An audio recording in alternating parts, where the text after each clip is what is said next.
This is the City of Static series, Book 2, The Long Cold. The power never came back. Civilization did not collapse in fire. It froze. 3 months after the electromagnetic pulse that silenced the world, the town of Greyhaven faces a new enemy: winter. Food is running out. Refugees are arriving. And inside City Hall, a dangerous idea is beginning to spread. An idea that might save the town or destroy the democracy trying to hold it together. Part 1. The First Frost. The first frost came early. In the forests north of Greyhaven, thin ice formed along the edges of shallow ponds before dawn. The leaves that had survived the late autumn winds stiffened and darkened. By sunrise, the ground glittered with a brittle sheen that cracked underfoot. Winter was announcing itself. Mayor Eleanor Vale stood outside City Hall with her hands buried deep inside the pockets of her coat. The temperature had dropped below freezing for the first time since the world had gone dark. It would not be the last. 3 months earlier, an electromagnetic cascade had erased modern civilization in a single afternoon. Every advanced circuit, every satellite, every vehicle built in the last 40 years. The world had not exploded, it had simply stopped. Greyhaven, population 18,000 before the event, had survived the first chaotic weeks better than most places likely had. Their isolation in northern Ontario, once a nuisance for trade and travel, had become an advantage. No major highways, no dense urban centers, no immediate flood of desperate outsiders. But winter did not care about geography. Winter cared about preparation, and Greyhaven had been built for electricity. Eleanor watched a group of volunteers dragging sleds loaded with freshly cut firewood across the square. Axes had replaced chainsaws. Manual labor had replaced machinery. Every log hauled from the surrounding forest represented heat, a few more hours of survival for a household that no longer had electric furnaces or functioning thermostats. But it was not enough. Behind her, the doors of City Hall opened. Chief Malcolm Reed stepped outside, exhaling a cloud of white breath. "Temperature dropped fast overnight," he said. Eleanor nodded. "How many shelters are open now?" 7, Malcolm replied. "School gym, 2 churches, the community center, and 3 warehouses Daniel converted." Daniel Kowalczyk, Greyhaven's grocer, had become one of the most important men in the city.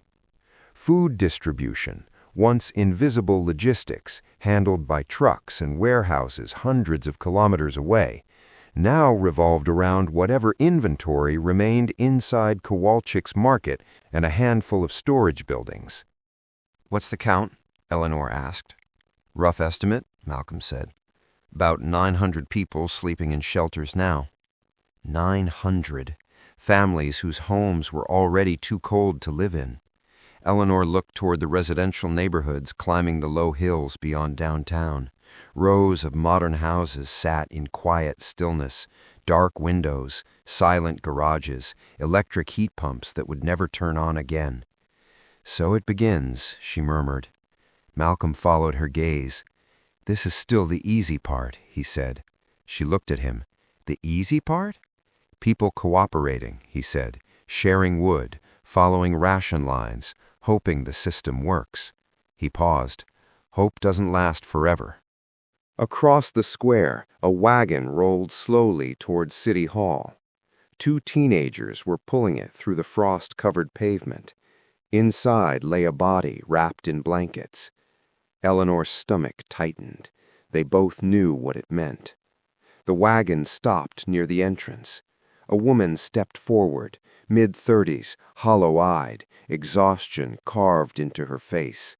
A little girl clung silently to her coat. "Mayor Vale?"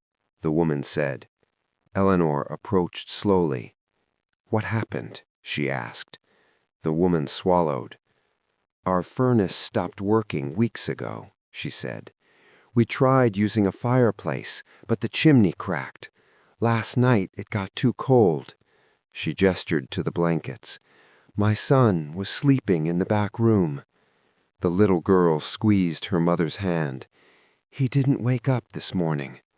The words seemed to fall into the cold air and freeze there. Malcolm lowered his head slightly.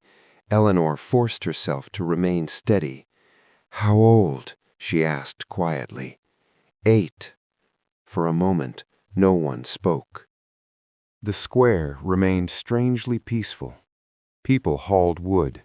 A small line had formed outside the ration tent where volunteers distributed dry goods each morning. Life continued around the quiet gravity of the wagon, but Eleanor understood something had shifted. The first winter death. Not an accident, not violence, simply cold. And once winter truly arrived, it would not be the last. "We'll take care of him," Eleanor said gently.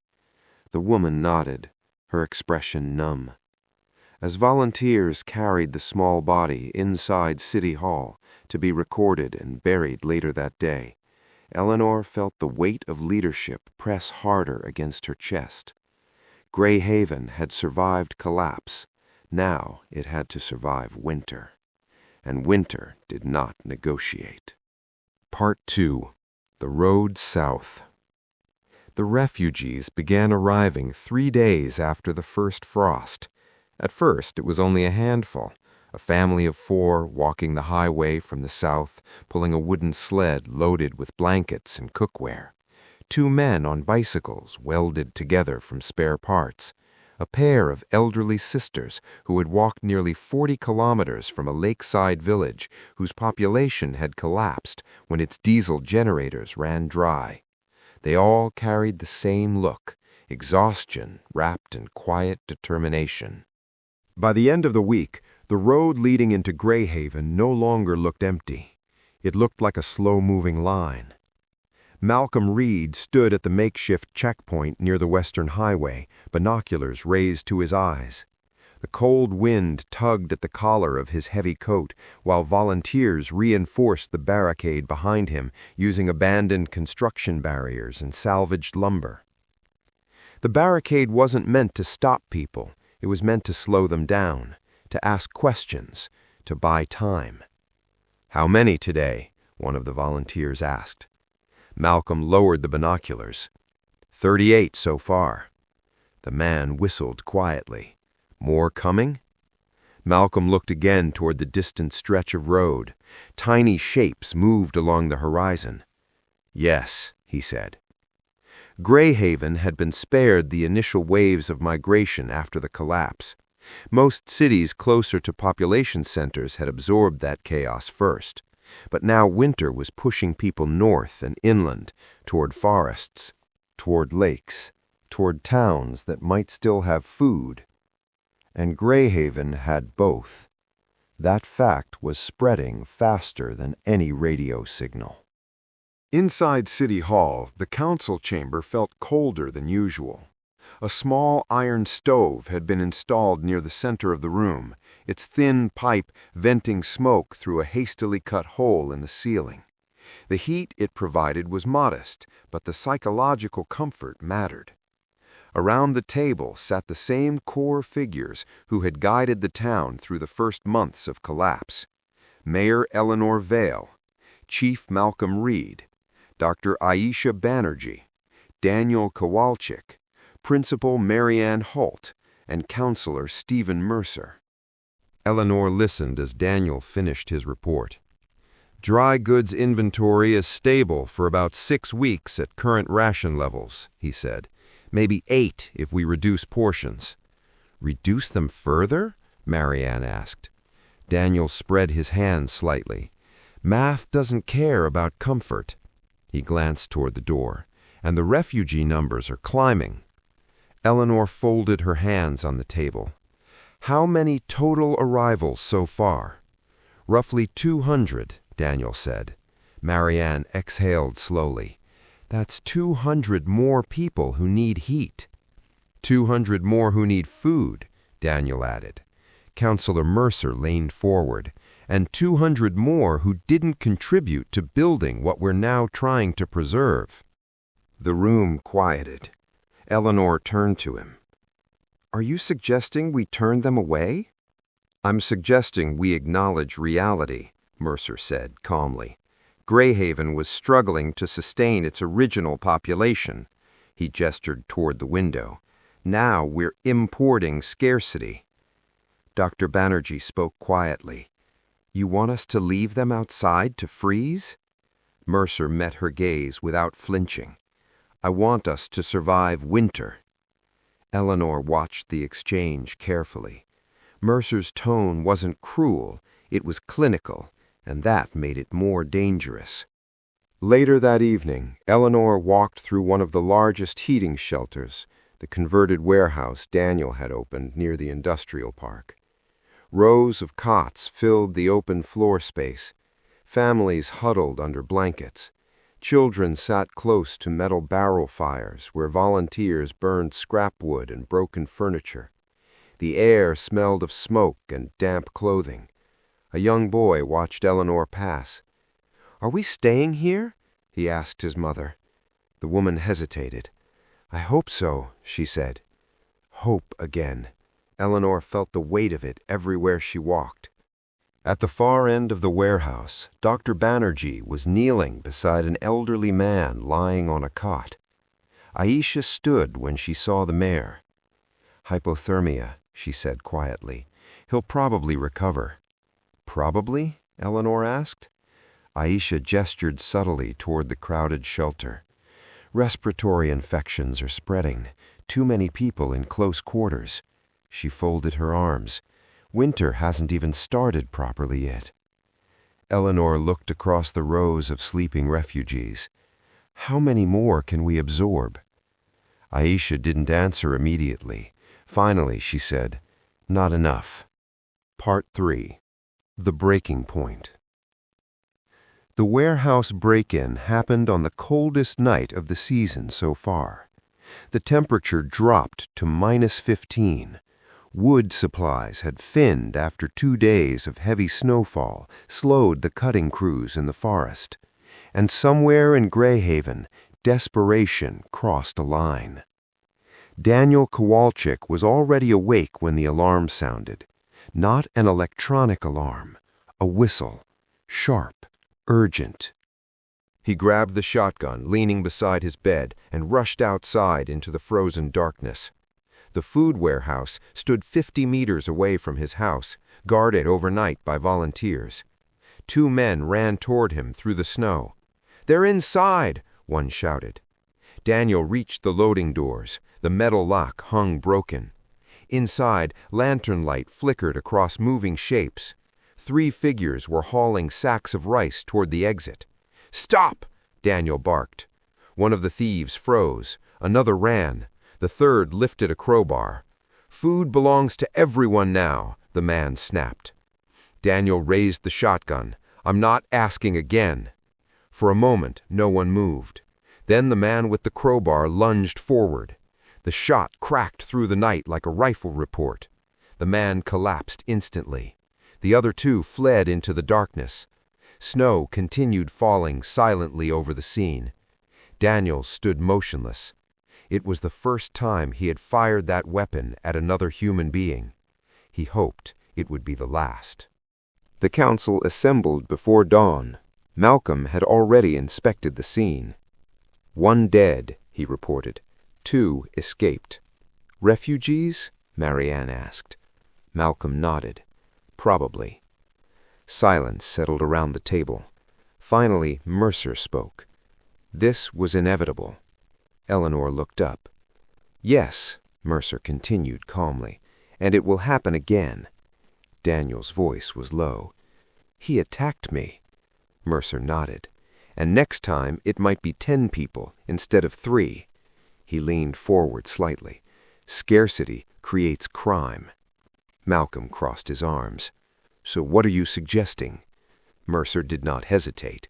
"Public consequences." The room grew very quiet. "Meaning?" Eleanor asked. Mercer's voice remained measured. "Anyone caught stealing from communal food reserves should face forced labor." Marianne frowned. "That's punishment." "It's deterrence." "And if they refuse?" she asked. Mercer met her eyes. "Then we remove their ration privileges." Daniel shifted uncomfortably. "That could kill them." Mercer spread his hand slightly. "So could chaos." He turned toward Eleanor. "Mayor, Greyhaven needs stronger authority structures." The words hung in the cold air of the council chamber. Eleanor already knew where this conversation was heading. Mercer continued, "Mandatory labor rotations, centralized food control under armed guard, restricted entry into town, and temporary emergency executive authority." Malcolm's brow furrowed. "You mean one person making decisions?" "Yes." "Who?" Malcolm asked. Mercer looked directly at Eleanor. "You." The room fell silent. Outside City Hall, the wind pushed snow across the empty street. Eleanor stared at the table. For a moment she imagined what Mercer was offering. Speed, efficiency, and control. The ability to act without endless debate while winter closed around them. She imagined issuing orders that solved problems immediately. Food secured, labor organized, crime crushed before it spread. It would work. The terrifying part was that it might actually work. She lifted her eyes slowly. "We'll discuss it," she said. Mercer nodded because he already knew something important. The idea had entered the room, and once an idea like that appeared, it rarely disappeared. Part 4. The Vote That Wasn't. Snow fell for 3 straight days after the warehouse shooting. Not heavy storms, just steady, persistent snowfall that buried roads, softened rooftops, and muffled every sound in town beneath a thick white quiet. Greyhaven moved slower now. Every task required more effort. Every journey across town meant walking through drifts that crept higher along sidewalks and doorways. And inside City Hall, the question Mercer had introduced refused to leave the room. Emergency authority. One voice instead of many. Efficiency instead of debate. Mayor Eleanor Vale sat alone in her office late into the night, staring at the paper map spread across her desk. The map had become her replacement for spreadsheets and digital planning tools that no longer existed. Small pencil marks covered it now. Shelter locations, wood-cutting zones, ration distribution points, refugee camps along the outskirts. Greyhaven was becoming something different. Not a town, but a system. And systems required decisions. Mercer's proposal would simplify those decisions dramatically, but it would also change something fundamental. The door opened quietly. Malcolm stepped inside without knocking. "You should sleep," he said. Eleanor smiled faintly. "That advice would carry more weight if you followed it yourself." He pulled a chair across from her. "Mercer's not wrong," he said after a moment. "I know, and that's the problem." Malcolm leaned forward. "Order matters right now. People are scared, hungry, cold." He tapped the map. "Strong direction could keep things from slipping." Eleanor looked up at him. "And if that direction becomes permanent?" Malcolm shrugged slightly. "Then we deal with that later." She shook her head. "That's exactly how permanent power begins." Silence stretched between them. Malcolm studied her expression. "You already know what you're going to do," he said. "Do I?" "Yes." He stood. "Just make sure the town survives the decision." The next council meeting drew a crowd outside City Hall. Word had spread. People didn't know the exact details of Mercer's proposal, but they understood its shape. More control and stronger rules, possibly fewer arguments while winter tightened its grip. Some people wanted that, but others feared it. Inside the council chamber, the air was thick with tension. Mercer spoke first. He stood beside the stove, hands clasped calmly behind his back. "No one here doubts the dedication of this council," he began, "but dedication does not equal efficiency." He gestured toward Daniel.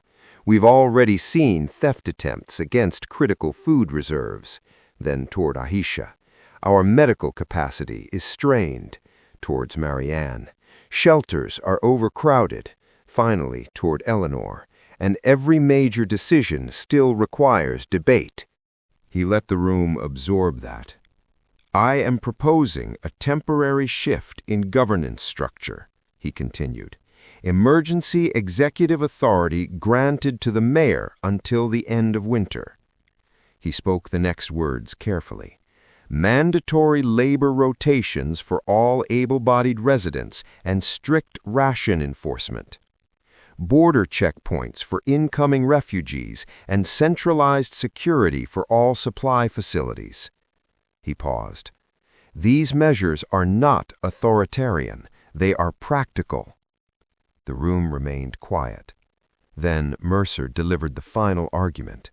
"If we delay difficult decisions because we are afraid of authority," he said, "people will die." The words landed hard. Everyone looked toward Eleanor. She remained seated, waiting. Finally, Marianne spoke. "You're asking us to suspend democracy." "I'm asking you to streamline it," Mercer replied. Daniel rubbed his temples. "I understand the logic," he admitted, "but it feels dangerous." Aisha nodded. "Power given in crisis is rarely surrendered easily." Mercer remained composed. "Then write the expiration date into the authority itself." Malcolm leaned back in his chair. "And if people decide they like the efficiency?" Mercer met his gaze. "Then perhaps we should question whether the old system deserved to survive." The silence that followed was heavy. Outside, the crowd shifted restlessly in the cold. Inside, Eleanor finally stood. Part 5. The crowd. She walked to the window first, not to speak, to look. Nearly 200 people stood outside City Hall now, gathered around lanterns and small barrel fires. Some were residents, some were refugees. All were watching and waiting. Eleanor turned back to the council. "You're all correct about one thing," she said quietly. "Winter is going to test this town harder than anything we've faced so far." She paced slowly along the table. "Food is limited, shelter space is limited, wood is limited." She stopped beside Mercer. "And patience is limited." No one spoke. Eleanor folded her hands. "Councillor Mercer believes stronger authority will solve these problems." Mercer nodded slightly. "I believe stronger community will." A murmur moved through the room. She continued, "If we concentrate power in one office, decisions will become faster." She glanced at Malcolm. "That's true." Then at Aisha.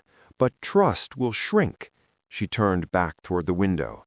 "And trust is the only thing preventing that crowd outside from becoming a mob." Mercer stepped forward. "Respectfully, Mayor, trust alone does not distribute food." "No," Eleanor said, "but fear doesn't build societies." She looked at every member of the council. "Here is my decision." The room seemed to hold its breath.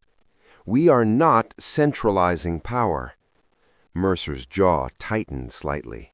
"Instead," Eleanor continued, "we are decentralizing it." Confusion rippled through the room. "Greyhaven will divide into neighborhood councils," she said. "Each district will elect representatives responsible for organizing labor, managing ration lines, and resolving disputes locally." Daniel blinked. "You're spreading authority?" "Yes." That will slow everything down, Mercer said.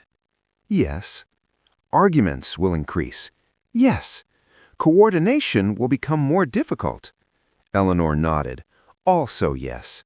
She stepped closer to him. But people will defend systems they helped build. The room remained quiet. Mercer studied her expression carefully. You're gambling, he said. Yes. With survival. Eleanor met his gaze steadily. I'm gambling with freedom. Part 6. Fire in the Street. The riot began that night, not because of the council vote, because of a rumor. Someone claimed the city government was secretly storing extra food reserves inside the industrial warehouses while ordinary citizens starved. The rumor spread quickly through the shelters.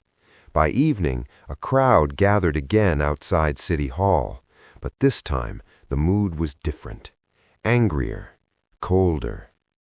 A rock struck one of the windows, then another. Malcolm and several officers stepped onto the front steps. "Everyone go home," he called. No one moved. Someone shouted from the crowd, "You're hiding food!" Others joined the accusation. "Open the warehouses! Share everything!" Another rock flew. This one struck Malcolm's shoulder. Behind him, one of the officers raised a rifle nervously. Mercer appeared beside Eleanor at the doorway. "This is exactly what I warned about," he said quietly. The crowd surged forward. Wooden barricades rattled. Malcolm turned toward Eleanor. "We can disperse them," he said. "How?" "Warning shots. And if that doesn't work?" Malcolm didn't answer. Mercer did. "Then lethal force." Eleanor stared at the crowd. She saw fear there, exhaustion, desperation, but also something else, expectation. They were watching to see what kind of leadership Greyhaven would choose. She stepped forward. "Lower the rifles," she told Malcolm. He hesitated only a moment before nodding to his officers. The weapons dropped. Eleanor walked down the steps toward the crowd. Snow crunched under her boots. "You want food transparency?" she called out. "Fine." Her voice carried across the square. "Tomorrow morning, every warehouse door opens." Murmurs moved through the crowd. "Every neighborhood council will assign representatives to inventory supplies themselves." The anger in the crowd wavered. "You will see exactly what exists," she continued, "and you will help decide how it's distributed." Someone shouted, "Why should we trust you?" Eleanor didn't hesitate. "You shouldn't." That answer surprised them. "You should trust each other." The crowd slowly began to settle, not cheering, not satisfied, but calmer. Eventually, people drifted away toward the shelters. Malcolm exhaled. Mercer watched silently. "You avoided bloodshed," he said. "For now," Eleanor nodded. "For now is enough." Part 7. The Quiet Shift. Winter deepened. The neighborhood councils formed slowly. Arguments erupted constantly. Distribution lines became chaotic at first, but something else began happening too. People started organizing themselves. Woodcutting crews expanded. Shelters became more structured, and neighborhood leaders coordinated watch patrols.